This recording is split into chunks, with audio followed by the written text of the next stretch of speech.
विपक्षी दल पीएम मोदी को हटाने के लिए बेचैन है।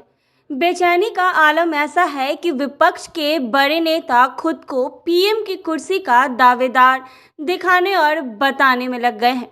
बिहार के सीएम नीतीश कुमार खुद तो नहीं कह रहे, लेकिन उनकी पार्टी और महागठबंधन के नेता उन्हें पीएम फेस बताने में मशगूल हैं।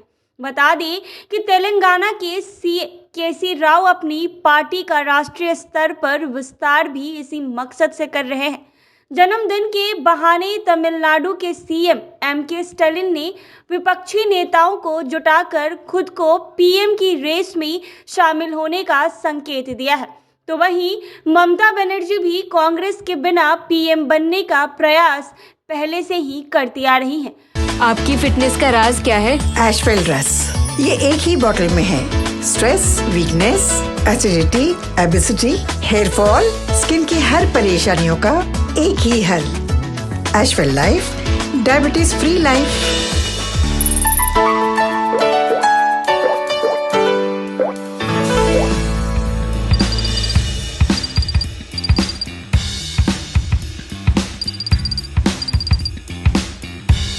कांग्रेस ने राहुल गांधी को पीएम फेस बनाने की घोषणा पहले ही कर दी है। पीएम की कुर्सी एक है, पर विपक्ष में इसके दावेदार कई हो गए हैं।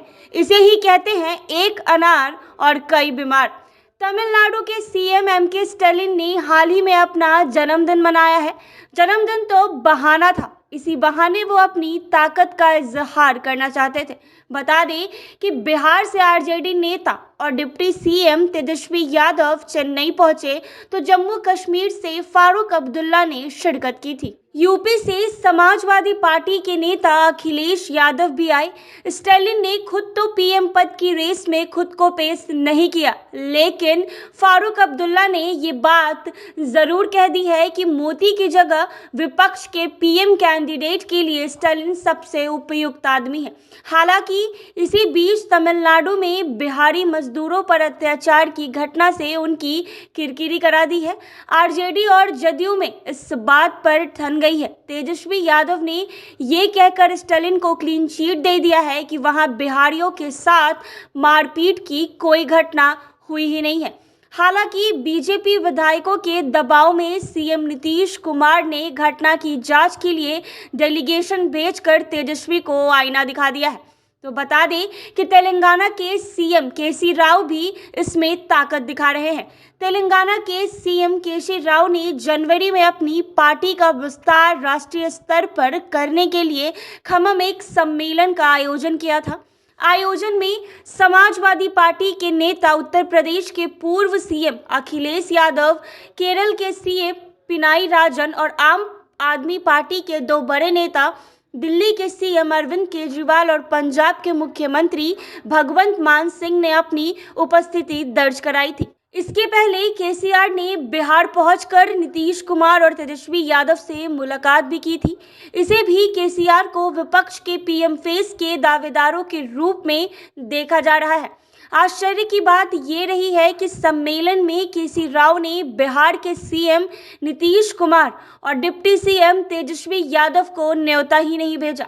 बता दें कि बंगाल की सीएम ममता बनर्जी भी यही कर रही हैं। विपक्ष का पीएम फेस बनने के लिए सबसे पहले पश्चिम बंगाल की सीएम ममता बनर्जी ने कवायद शुरू की थी। तीसरी बार जब वह बंगाल की सीएम बनी तो उनकी महत्वाकांक्षा मानने लगी थी। उन्होंने दिल्ली की यात्राएं भी की हैं, विपक्षी नेताओं से मुलाकात भी की है। उनका प्रयास था कि पीएम नरेंद्र मोदी को हटाने के लिए विपक्षी दलों को ध्रुवीकरण जरूरी है।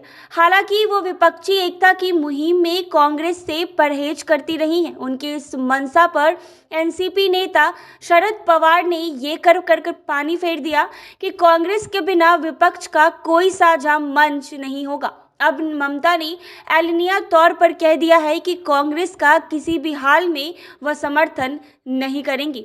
देश भर में जब पीएम फेस बनने की विपक्ष कवायद चल रही थी, उस समय कांग्रेस नेता राहुल गांधी भारत जोड़ो यात्रा पर देश भ्रमण कर रहे थे। उनकी यात्रा में विपक्षी नेता नदारद रहे हैं, वो अकेले घूमते रहे। इस बीच मध्य प्रदेश के पूर्व सीएम कमलनाथ ने घोषणा कर दी कि राहुल गांधी ही कांग्रेस के पीएम फेस हैं। उसके बाद तो वैसे नेता अलग अलग अवसर तलाश कर विपक्ष की एकता और अपने को पीएम फेस साबित करने के लिए लगातार लगे हैं। बता दें कि बिहार में महागठबंधन की सरकार बनने के साथ ही नीतीश कुमार को आरजेडी पीएम फेस घोषित कर दी है। जदयू के नेता भी नीतीश कुमार में पीएम बनने के सारे गुण होने का दावा कर रहे हैं। आरजेडी के नेता लालू प्रसाद यादव ने नीतीश को टास्क ही दे दिया है कि वो बिहार से बाहर निकले और विपक्ष को एकजुट करने के प्रयास में लग जाए। हालांकि नीतीश कुमार खुद इस बात से इनकार कर रहे हैं कि वो पीएम का फेस हैं। हाँ, ये बात उन्होंने ज़रूर कही है कि वो विपक्ष को एकजुट करने में लगे हैं। उन्होंने कहा है कि राहुल गांधी की भारत जोड़ो यात्रा होते ही वो दिल्ली जाएंगे। कांग्रेस से कोई सकारात्मक संकेत नहीं मिलने पर नीतीश ने कांग्रेस नेताओं के जरिए राहुल सोनिया तक अपनी बात पहुंचाने की कोशिश की है, लेकिन कांग्रेस ने इस मुद्दे पर चुप्पी साध ली है। हाल ही में सम्मेलन में पहुंचे सलमान ने भी नीतीश से जिस अंदाज में अपना संदेश कांग्रेस के आला नेताओं तक अपनी बात पहुंचाने की है, उससे तो ये लगता है कि अब तक उनकी कवायद का कोई परिणाम आता नहीं दिख रहा है।